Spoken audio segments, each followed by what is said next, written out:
Sit down, Doctor. Make yourself comfortable. Thank you. Cigar?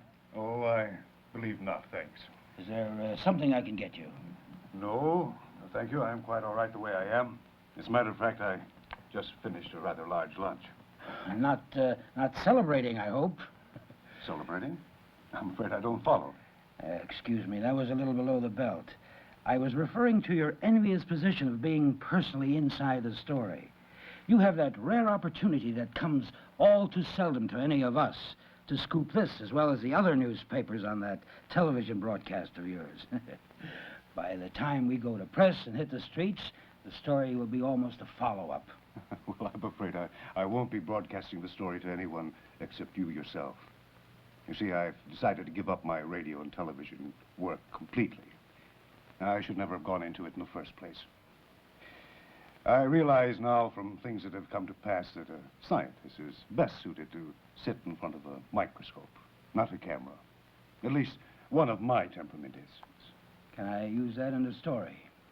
Yes, if you like. You sound to me, Dr. Munson, as if you're completely closing out a chapter. As if everything that's happened has left you almost with a sense of shame, and I may add a certain degree of bitterness. No, I'm not bitter. I feel certain all of that is far in the past.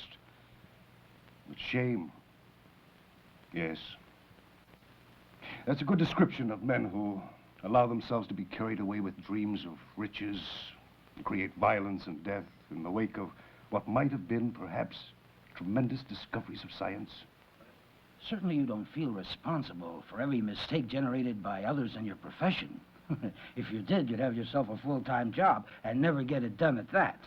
Let me put it this way. You have a certain code of ethics that you adhere to in running a newspaper. You don't print the story that you feel to be false or misleading, do you? A newspaper serves the public. It's a different situation entirely. And you feel that science doesn't? Ultimately, of course it does. But men like yourself are given the freedom of choice in their own motivations. There's where the difference is. All newspapers conform to the same basic premise, and there's no need for any personal analysis, even when you're hired out by some other publication. In the field of science, however, personal implications are likely to vary all the way from duality to complete opposites. I'd say there's a tremendous difference between, well, say yourself and your Dr. Janney. After all, he's not here to give me the story, but you are. Well, I can't deal too harshly with Dr. Janney when I know that it was my own doing that got him involved in the first place. I understand he volunteered to work with you. Well, perhaps he did. Perhaps we all volunteered at the beginning. But I can tell you one thing. Most of the doctors at Cowan Research would have pulled out fast if they realized where the events would lead them. Dr. Munson, suppose you start at the beginning. Now, take it easy and try to remember everything that led up to last night. I believe it's important for me to fully understand each detail in its proper perspective. Reporting is, as you've said yourself, a responsibility of complete accuracy. I'm afraid it won't be difficult for me to remember everything that has taken place. Not at all. Well, it all began when conscientious work in hypnotic regression, that is, regressing an individual past their present life to previous incarnations, began to interest science, and it was studied by myself and the rest of the staff at Cowan Research Foundation. The foundation, as you know, was owned by my sister, who was the widow of Professor Cowan before she married Edmund Redding. Redding was made head of staff just before my sister was killed in a jet crash. Well, certain inconsistencies in my sister's will pointed out that both myself and Redding would be in complete control of the foundation in case of her death. Now, after a lengthy court battle, Redding won out, and I was expelled from the staff because of certain animosities that grew out of the proceedings. I'm happy to say now that the appears that the Foundation will be reverted back into my own control. I was, of course, very grieved being kept out of the work in the lab that I had been a part of for so many years. And I was also very concerned about my nephew, Timmy, who was now left with only a stepfather to take care of him.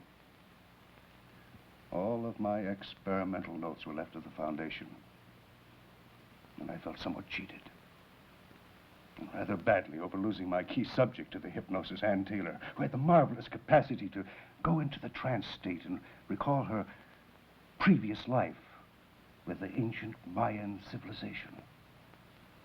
We found that she could almost recall the exact location inside a still existing pyramid of a possible huge fortune in ancient gold. Well, the phenomenal results that Redding had with Ann Taylor was the subject of much inquiry around the world, and pressure was put on the Cowan Research to make its findings known to the Science Association. Redding agreed to a symposium, at which time he would explain to everyone in detail and open the case before the entire association. This occurred in early September, on a Friday afternoon, just preceding the Labor Day weekend.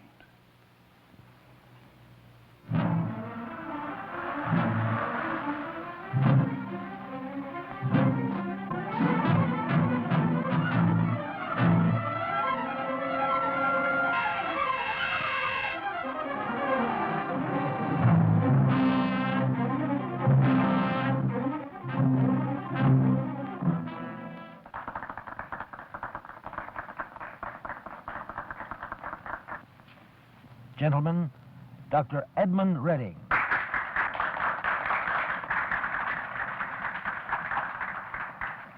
As Redding began to speak, it became immediately apparent that he had a change of heart and decided it was in his own interest to withhold the information everyone had come to hear. This was taken with great surprise by those who had traveled thousands of miles to attend the lecture. He boldly brought out the fact that even though he and his staff believed firmly in the open transfer of new information in the field which he himself had learned because it had been built upon the shoulders of all who had worked before him, his present results would have to remain within the confines of his own group. Little time had elapsed before Redding found himself challenged openly to reveal his reasons for holding back the findings and new understandings of the Mayan civilization they knew had been brought about through his months of work in hypnosis with Ann Taylor. He was asked on several occasions questions that were basic in nature, and these were answered to a degree that would inhibit the further points that would naturally follow. When he was literally pressured into a directly pointed corner of questioning, Redding simply refused to answer.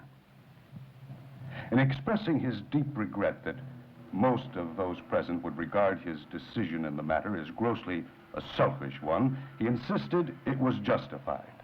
The fact remained that all findings were, at this point, inconclusive because of the lack of time he would need to verify factors that were inconsistent with the geographical standards of the pyramid in Yucatan. It became more and more clear to the men who spoke out their disbeliefs of everything Redding had to say that there must have developed within the group at Cowan a tremendous motivation for their secrecy. There was no doubting the fact that the motivation such as this was the age-old plague of man's lust for that ever-appearing treasure of gold. If this great fortune were to be uncovered by a group dedicated to science, and particularly members of the association, every research lab in existence should be allowed to share in an actual search. Redding maintained stubbornly that his interest was primarily that of proving or disproving the statements of Miss Taylor in her hypnotized state as a Mayan princess, and the reference to hidden chambers within the pyramids was not in effect necessarily pertaining to gold. The meeting was closed quietly, with Dr. Redding assuming an attitude of rather composed indifference to men who had for years supported his work.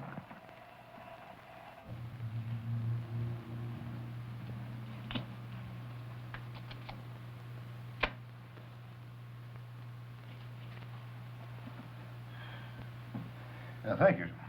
Sit down, John. You must be tired after so much flying. I hope I'll be able to say the trip was worthwhile. You know, I'm not usually an angry man, no matter what the circumstances. But I'll say this farce of Dr. Redding's today has been enough to upset my insides. Care for a drink? No, thank you. I had an ulcer flare-up the day before I left Hong Kong. And what with the long flight and food from stopover hotels, it was giving me trouble even before I heard Redding talk. Now it's really beginning to hurt. You ought to let me check it out for you. I'm still practicing medicine, you know. No, I didn't. Oh, yes. I work every Monday and Friday at a local clinic. I think it's a good idea to keep up with the new developments at a level of actual operation. You know, you haven't changed a bit since you actually carried me through medical school. That's a long time to maintain the same values. I admire it very much. And you? Me? Mm-hmm. Well, I've accepted the fact that I'm only referred to as Dr. Janney, not Professor Janney, as I once hoped would be the case. I'm afraid I dropped personal ambition years ago and realized that this so-called Dr. Janney wasn't in essence a doctor at all in the same sense as you and some of my other friends. I came to the conclusion that my real talent lies in the field of promoting research, making it possible for others to get the job done. Well, administrative work is just as important as slides under a microscope. Well, perhaps. But what about science reporting? That. And now don't tell me that you caught my television stint in Hong Kong. No, it was in England. Well, I didn't realize we were spread out that much. Well, for the record, let me explain by saying that any work that I've been doing in front of a microphone is just merely a stopgap. Most certainly not a career. It was a job that was offered me, and I accepted. See, when I was severed from Cowan, I unfortunately found myself faced with the pressures of every day that affect all of us. The most consistent one being financial. I figured as much. And that's precisely why I'm not going back to Hong Kong. No, you're not? Well, not for a while yet, anyway. Oh, you may call me a mercenary, an opportunist, perhaps. But the fact is that things have been most difficult for us at the lab in Hong Kong. We've been in financial trouble for some time. Now, it's my job to right the ship, and at the same time, map out a course that my researchers can follow. Now, I believe I can do that, and at the same time, map out a similar course for you. Referring to the possibility of uncovering Mayan gold? Oh, I believe it's a little bit more than a possibility. This girl, what's her name? Oh, Ann Taylor. Ah, yes, Taylor. Apparently she's the key to the real issue, not Cowan Research. If you could only persuade her to break away from Redding somehow or other, but... Well, I suppose you've done everything in that direction. Well, I wrote you a detailed history report on how I first found out about her ability to recall her past lives under just mild hypnosis. It was because of my excitement and encouragement that she consented to let me take her to see Redding, and also because she was very much aware of the fact, the same as all of us, that he holds the honor of being top man in his field. Her confidence has remained very much the same. Both herself and a small sister live right there on the premises. Now, I'm sure that nothing could persuade them to leave. Ah. Then it seems a new channel of thinking is in order. I've already effected it. You have? Mm-hmm. Then tell me honestly if you could use some help. That goes without saying. But how long could you stay away from your own base? There's absolutely no telling how much time would be involved. Most certainly no assurance of success. Leave the gambles up to me, both on the amount of time and the chances of getting our hands on that gold. You realize, of course, that I would want to share in it. Well, there wouldn't be any other reason for you to get involved. When you told me about your financial problems, my first thought was how I might be able to help you. Yes, I'd be glad to share 50-50, if there is anything to share. If these stockpiles, or even one of them, could be located, it would represent such wealth that could actually affect the gold standard. A leak of information is a definite possibility. But what they don't know is that the leak will not occur after they make the search of the pyramid as they fear. but that it has already begun to flow in a steady stream of information directly into my office. You have someone on the staff? Not exactly, but almost that. Well, if this source is accurate, then you should know precisely the date they plan to leave for the pyramids. I don't believe that I'll need any help to learn of that. It'll probably be carried by every newspaper. Redding knows that he won't be able to keep his activities a secret with regard to anything like a plane trip. And by the same token, he knows that nobody would follow him into the pyramid, because he'd be aware of their presence and simply hold off on the search until he was alone. No. My plan is to learn of the developments just as though I were actually going along with him. In all justification, you should be. Now, if I didn't truly believe that, I'd drop the entire thing. I'm sure you would. As for myself, I can't claim to be drawn by anything quite so scrupulous. You remember I did mention to you that you might call me an opportunist. Well, now, let's not think about it like that. You're one of the best qualified men I know when it comes to getting any certain thing done. Well, you may become somewhat shocked at some of the methods that are sometimes necessary in the world of competition.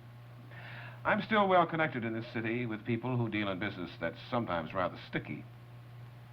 If it should turn out that I need their help on the project, I hope you won't become alarmed. No, I won't interfere with your judgment. Ah, good. That should simplify things a great deal. Now, getting back to cases. If your friend over at Cowan is not a member of the staff, who is he then? He's my nephew, Timmy. A rather bright teenage boy who's been loyal to me ever since I had to leave. Timmy wasn't favored when my sister married Redding. And when she died, he was left not only without a mother, but with a stepfather that he had never really taken to. Redding, of course, never had the time to give the boy the companionship to overcome the usual stepson problem. I believe that I've been closer to Timmy for years than anyone else. He was positively shattered when I had to leave the group. But you stayed in close contact. Oh, not openly. No, if Redding realized the extent of our relationship, he'd cut Timmy off from the work as a security measure. But how do you see him? Timmy has a girlfriend. I reach him by calling her. She sets up the meetings.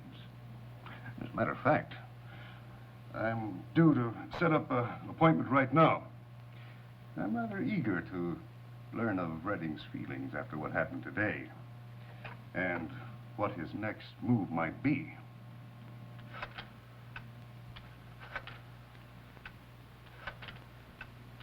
What I didn't know at the time was, the boy found he would be unable to get out of the house that night and keep the appointment. Timmy was instructed to go to his room and stay there. A mild protest was to no avail, as Timmy knew from past experience that his stepfather was a firm individual in a matter in which he held conviction. The men discussed every possible obstacle in the dangerous move Redding had suddenly decided upon. This move had been delayed several times previously out of fear of possible physical harm affecting Ann Taylor.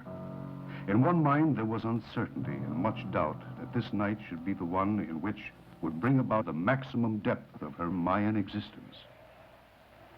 Redding told of his responsibility toward everyone involved and of his feeling that if he should allow himself to be influenced by outside opinions, or, for that matter, even members of the staff, then all their work could fail due to indecision, which in his mind was far worse than any research mistake.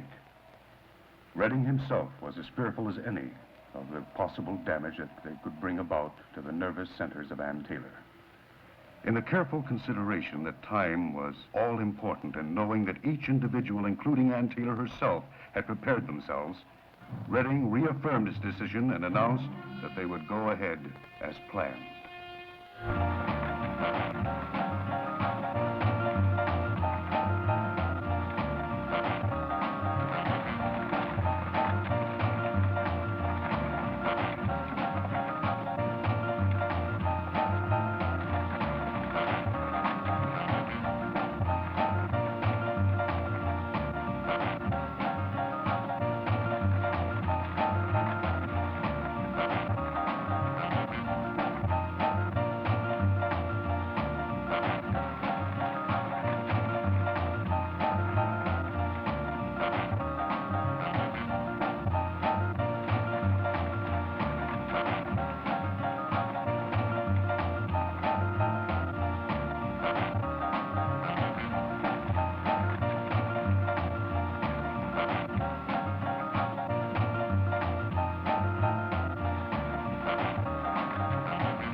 Hi, sorry I'm so late. This is Lynn. Hi. Hi. I was beginning to get a little worried. Where's Timmy? Oh, he won't be here. Boy, what a hassle. Hassle? Can I have a Coke or root beer or something? Yeah, we had to walk all the way from Broadway. Waitress. Bring us a couple of Cokes. Is something wrong with Timmy? Oh, Timmy's all right. It's okay. She knows about everything. She helps me all the time. I see. Things really got fouled up tonight. Yeah. Dr. Munson, I hope we won't be getting ourselves into trouble with this messenger routine. If it weren't for Timmy, I wouldn't be running all over half the town, believe me. Well, I'm sure that your efforts will be rewarded. I know that Timmy appreciates your help as much as I do. Now tell me what happened. Well, I phoned tonight just after you called. And at first I couldn't even get him on the line. One of the doctors told me he'd gone to bed. Well, I know Tim, and he's not about to go to sleep anywhere near that early. So I insisted on talking to him. And finally I heard his voice on one of the extensions. He gave me the surf jingle. The what? The surf jingle. It's a rhyme all the kids use. Sure, and when Timmy gives it to me, it means to dummy up and not say anything. You know, like a password. A what? What? Well, besides that, I knew someone was listening in on the other line. So I just made with some small talk and then hung up. After that, we had to take a bus all the way over there, because I knew Timmy'd be waiting for us at the downstairs window. Oh, well, then you did speak to him. Yeah, we did. I tried to call you, but you'd already left. At least I didn't get any answer at your place. Well, when you got there, what did he have to say? Calamity. Dr. Redding told Timmy to go to his room, and that he couldn't under any circumstances leave the house. It seems sort of funny. So Timmy listened at the door and found out that tonight they're all going downstairs to the lab to find out once and for all if their information is for real. Dr. Redding said something about evidence of location or something like that. Anyway, if the experiment goes okay, they'll be leaving right away for the pyramids?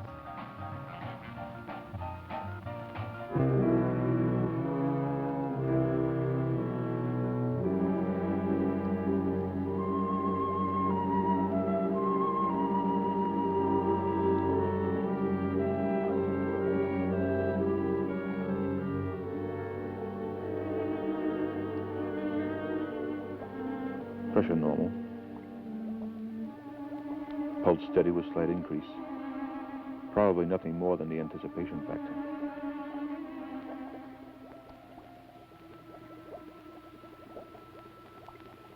Now remember, we won't let you go any deeper than you did last night. I understand.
Taylor, can you speak to us?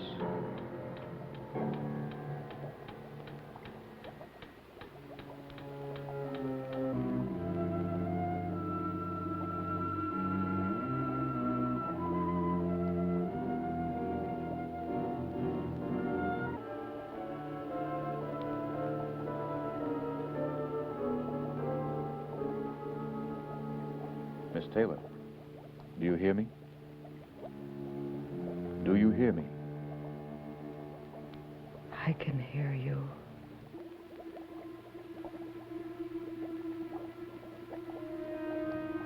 I can see, as before, the ancient land.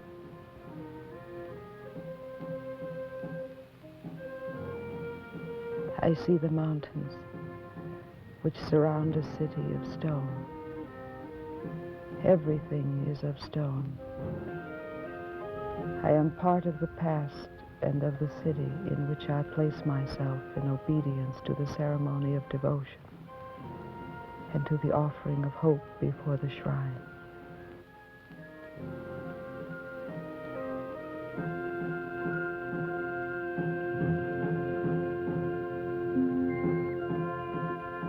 I see a great chieftain who approaches in elegant splendor and is frightening, though his powerful form is surpassed by a known supreme wisdom.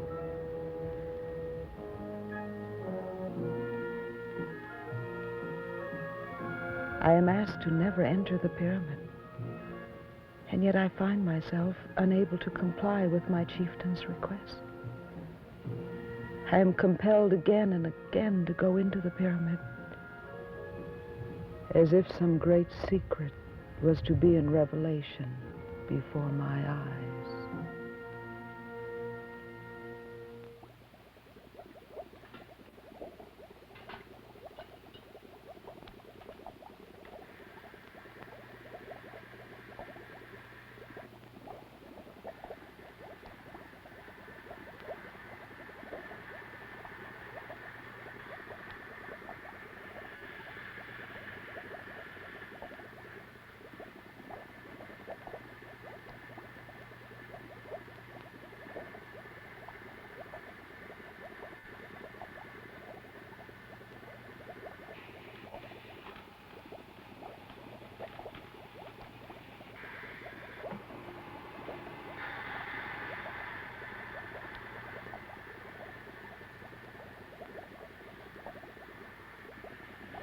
There. She's all right.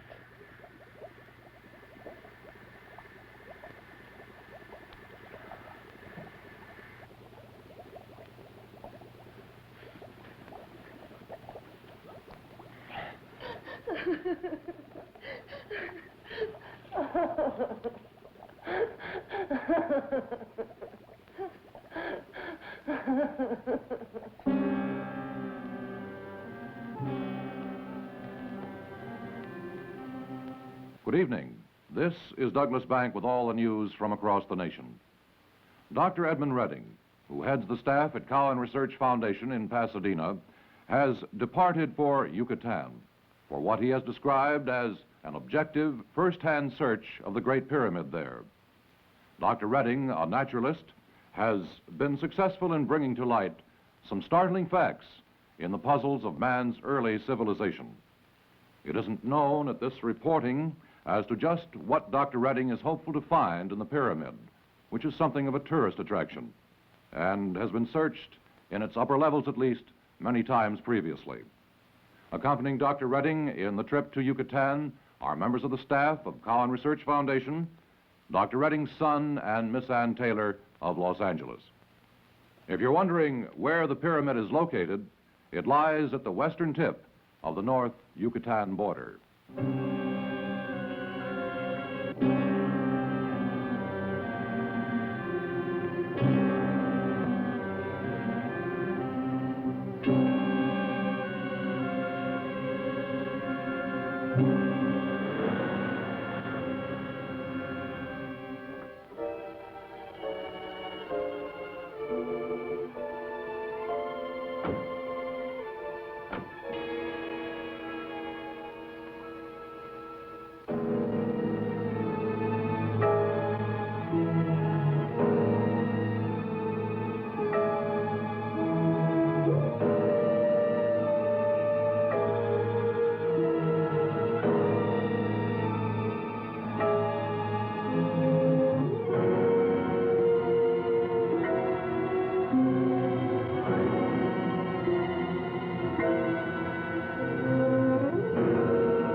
recognize it?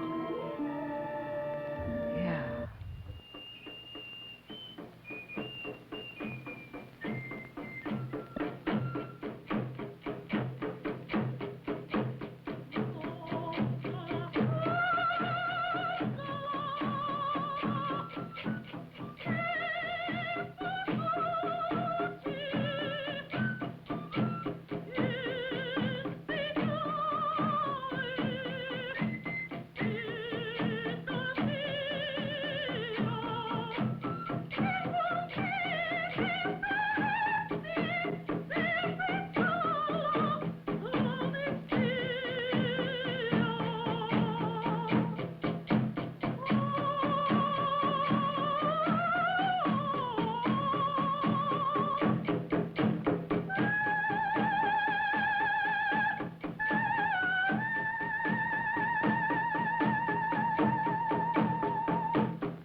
Timmy, you shouldn't have left the car.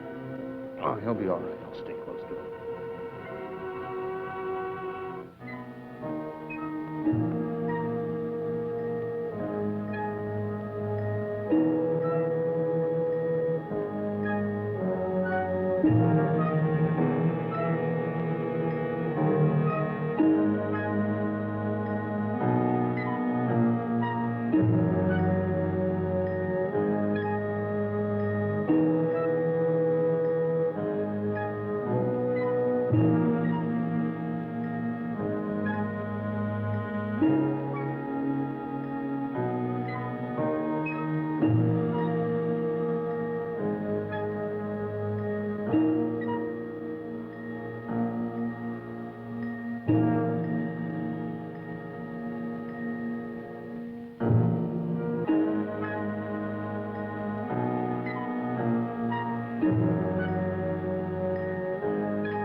As the memory of Ann Taylor had functioned to the degree of pointing to the areas unknown to her present generation, the discovery of that which had filled the minds of everyone had become a reality. The metal used by the ancient people was indeed gold of the highest quality. Somewhere inside that pyramid lay a fortune as suspected, and the area itself was close at hand. A cold wave of something evil brought fear to the heart of Ann Taylor, who for the first time felt herself wrong in searching the pyramid. Her protests were based upon intuitive feeling that in some way a dreadful force of dark evil will exert itself upon all those present for entering into the catacombs and chambers that were forbidden to all but the Mayans themselves.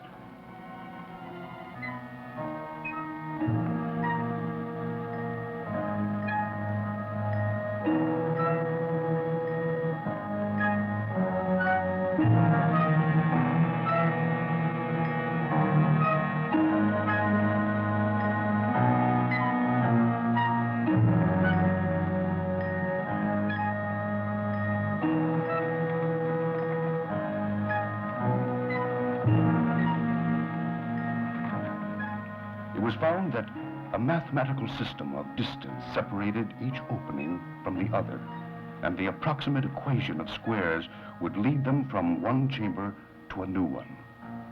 Redding became more and more intent in his quest to dive deeper into the mysterious catacombs that he now firmly felt not only existed, but would ultimately turn up more than their wildest expectations.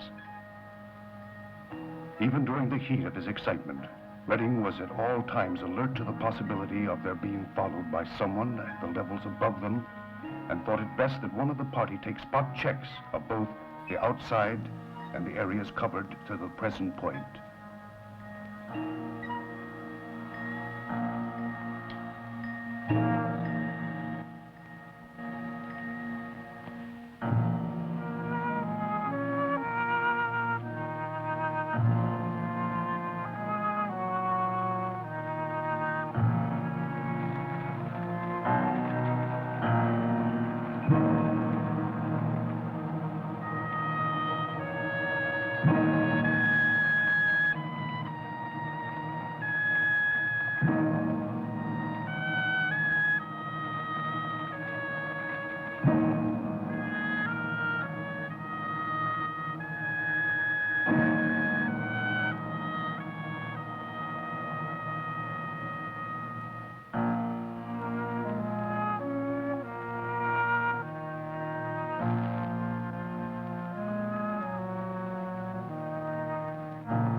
As you may recall, we earlier in the week reported the details, as we knew them, of naturalist Edmund Redding's departure for Yucatan and of his quest for certain scientific data only yesterday morning, and has already touched off a sweeping fire of controversy in circles of anthropology and the scientific world in general. Our science editor, Dr. Frederick Munson, has the story. From a telephone conversation I had with a colleague of mine, Dr. Eric Stroman of the Cowan Research Foundation, I learned of the incredible discoveries of the group who have now returned from Yucatan. The expedition, while proving to be one of the most startling in the history of anthropology, due to what was uncovered in the pyramid, was marred by the untimely death of Dr. Redding. An embalmed creature whose age has been estimated at something near 2,000 years at the minimum had risen from somewhere in the darkness of the pyramid to crush the body of Dr. Redding. Other members of the expedition were able to subdue the creature through the aid of gases that were brought along to test mineral contents, but unfortunately not in time to save the life of the expedition leader. The mummy, as it has been referred to up to this reporting, has been tied securely with ropes and transported to Pasadena, where it will be observed under laboratory conditions by members of the Cowan Research Foundation. Funeral services for Dr. Redding have been arranged for early next week.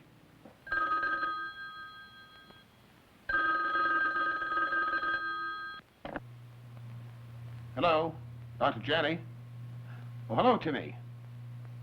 No, he's doing his broadcast. I was just listening to it. I expect to hear from him shortly, though.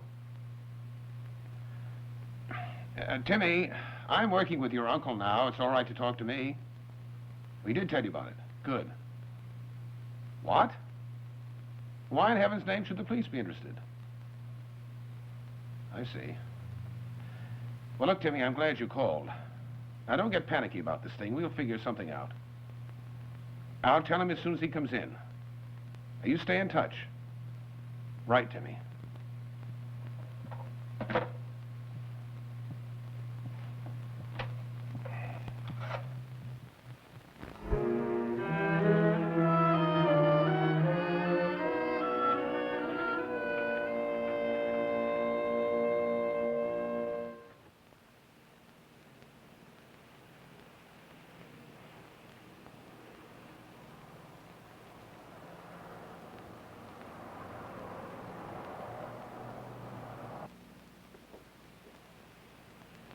Detective Hammond, Police Department.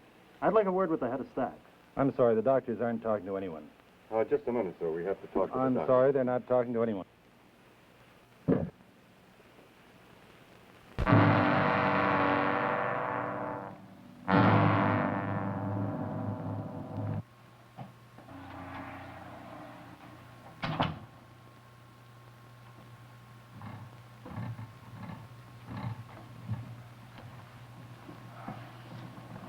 how'd it go?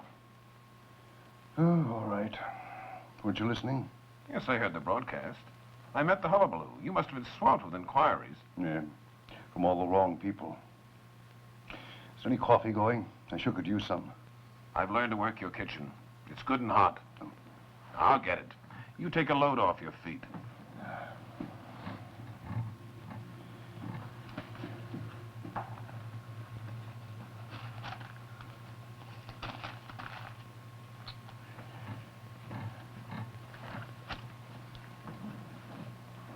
Thanks. It's really something out there. Complete chaos. You been able to find out anything from Cowan? No, hardly more than the news people. It's rather surprised that they even accepted my call. I understand that some of the reporters had a difficult time getting through this morning. Well, after they talked with me, I suppose they thought it best to release the story to everyone. That was around noon. Now they're not even answering the phone. They're going to have to, whether they like it or not. Well, I wouldn't be too sure about that. I have an idea that they're trying to decide upon a temporary head. This reminds me. I have to call my attorney. I missed him 3 times already. If he can get things rolling along fast enough, I might be able to take charge before anything is resolved by the staff. You? Yes, certainly. Redding's dead, isn't he?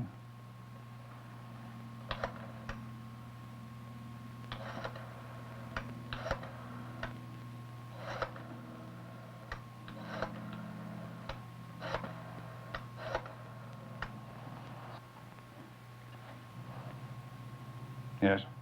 Hello. Is this? Yes. This is Dr. Munson. Is Mr. Bryan in yet? Yes. Yes, I will. Yes. Yes. Hello, Jim. I've been trying to get you since 9 o'clock this morning. I talked with your assistant around 10, but he couldn't tell me anything. Oh, yes. Yes, well, you know how difficult and how crucial the time element is. I want to take over at Cowan right away before they move that mummy off somewhere. Yes. Yes, I know it's difficult. Well, if you're positive that's all that you can do, well, I guess I'll have to accept it. Yes, I will. Thanks. Well? It'll take time to process the lab papers. Then we may have to go back to court. The minute they're served with papers, that's the perfect tip-off for them to pack up the mummy and cart him off any place they like. I had to see him with my own eyes. Work with him. Do you realize that some type of life has been sustained in that creature for over 2,000 years? Think of what it would mean if we could learn the processes that have caused such phenomena. I am thinking about it. Also about the blunders that could be made over at Cowan. It's very possible that pressure from the police department could make them so nervous they might just give up. I've known Eric and the others for a long time, the same as you. And I tell you, there's no strength there. No competitive spirit. In what way do you contemplate the police getting involved? They are involved. I had a phone call from the boy a short time ago. Police? For what reason? Well, Timmy told me that Redding's family have been back and forth to the lab a dozen times, asking questions about just how he was killed. It seems they don't believe that things happened just exactly the way Eric told everyone. It's obvious they've called in the police to investigate. Well, I suppose they'll be questioning everyone connected with Cowan. Well, if they come here, use all your diplomatic charm. I want them in and out of here as quickly as possible. This whole thing is getting to be more than I anticipated. Why can't things be done the right way, the easy way? Now, let's not get pessimistic. There's no need for it. No, of course not. Now, the way I see it, the most important thing we can do is get our hands on that mummy. With him, we might be able to establish ourselves into the best position of all. The gold is something that'll take care of itself. Now, what chance do you think we have to do that? A very good one. As a matter of fact, I think you're in for a few surprises. Pleasant ones.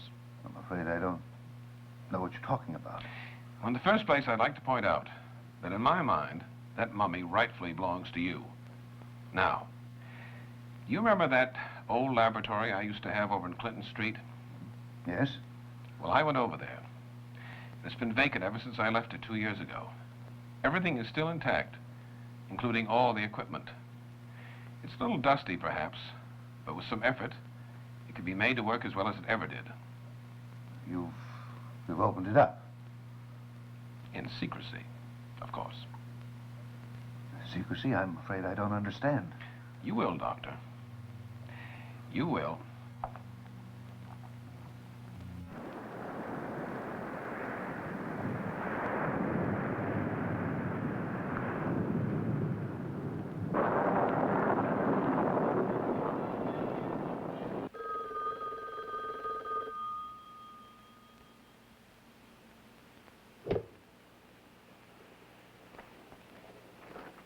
Hello. This is Stetson. Calling for Dr. Janney. He has a little job you can do for him. Yeah? Well, listen, you better tell him that my price is going up a little. Well, you know, the cost of living and all that. You'll be paid off good if you do everything right. Okay, that sounds good. Who's the guy and when do you want it done? Now, this is a little different. He wants you to steal a mummy from the Cowan Research Foundation and bring it on over to the lab. I'm not sure I heard you right. Steal a what? You read the publicity in the papers. A mummy. It's in the very back building of the Cowan Research Foundation. Hello? Yeah, I got it. I think I heard you right the first time. We're having coffee at the Star Cafe, 10th Street. Come on over and I'll give you more details. Yeah, sure.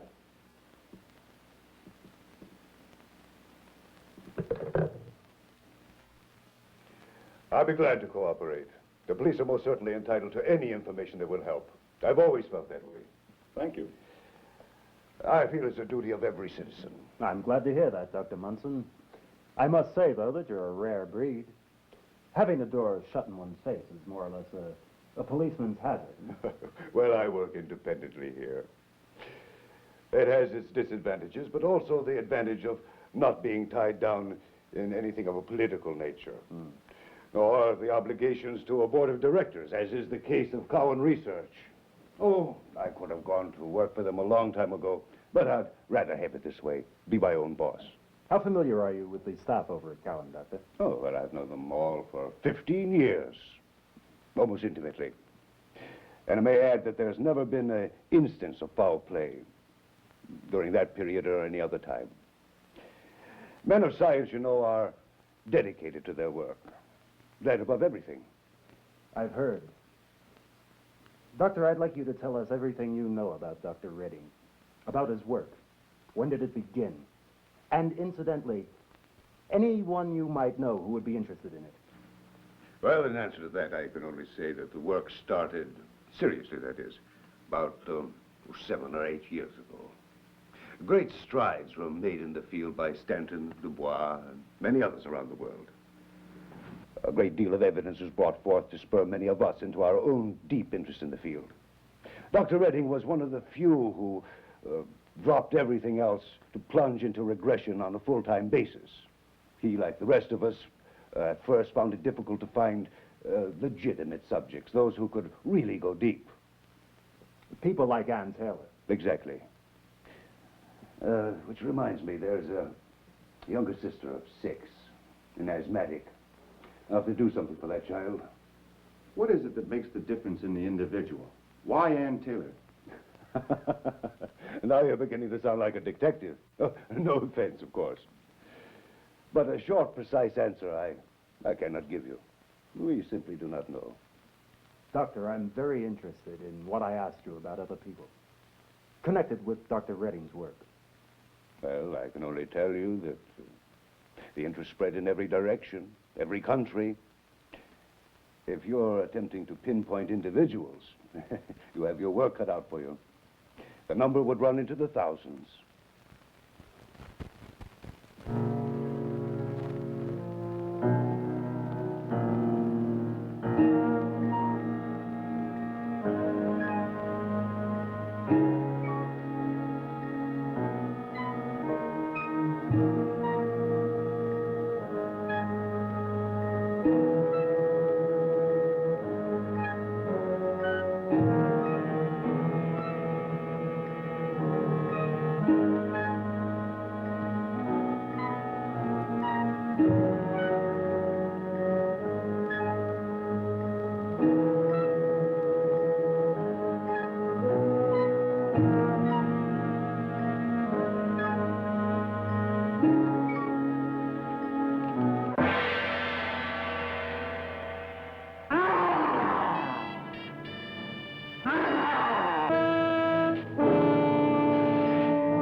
Makes a good headline. Could sell some papers. Rouse a whole lot of interest. Yes, a story like this spread across the front page could increase our circulation temporarily anyway by 30, 40, maybe 50,000 copies. But I wish you'd tell me something, Doctor, because I'd truly like to know. Just what is your game? I'm afraid I don't understand. Perhaps it's me you don't understand. Perhaps your understanding is based upon an editor's need for a story to sell morning editions, and that's the only important thing for him. Is that your understanding of me, Doctor? I don't know what you're driving at unless... Unless I smell something rotten in Jamaica. If you think I've come to you with inaccurate facts, you're greatly mistaken. Everything is the truth, just the way it happened. It's a shame that these facts can't be backed up by anyone except you. The men at Cowan Research won't talk to anyone, and your Dr. Janney has left the country. And the most curious fact of all remains that every individual that actually saw this mummy of yours is no longer alive. You know, it cost us almost $200 in makeup to see a proof like this. Harry, kill the mummy story. Just carry a 2-column bit on the auto accident. Everyone killed. The driver and Taylor and one more unidentified. Now, replace the headline with something on the mine disaster. Now, get started. We've lost a lot of time. So, there you are, Doctor. Fact remains fact. And fantasy, well, that's something we don't write about. You know, a mistake is something we can correct in time, even though in some cases we're tempted not to. Now, you've given up your broadcasting, so no decision had to be made. That's quite convenient, I'd say, under the circumstances. I tell you, it's the truth. Every word of it. If it is, then I'll be the loser. I've been there before. You know, the $200 I mentioned to make up your headline, it's actually not so bad as all that. In saving face, we also gain a few dollars. You see, the lead is melted down so we can use it for type again. Seems like everything we use today has some sort of salvage value. Even the waste paper is hammered into pulp and put through the presses again to come out with another story. Perhaps not a startling one, Doctor, but a reasonably documented story.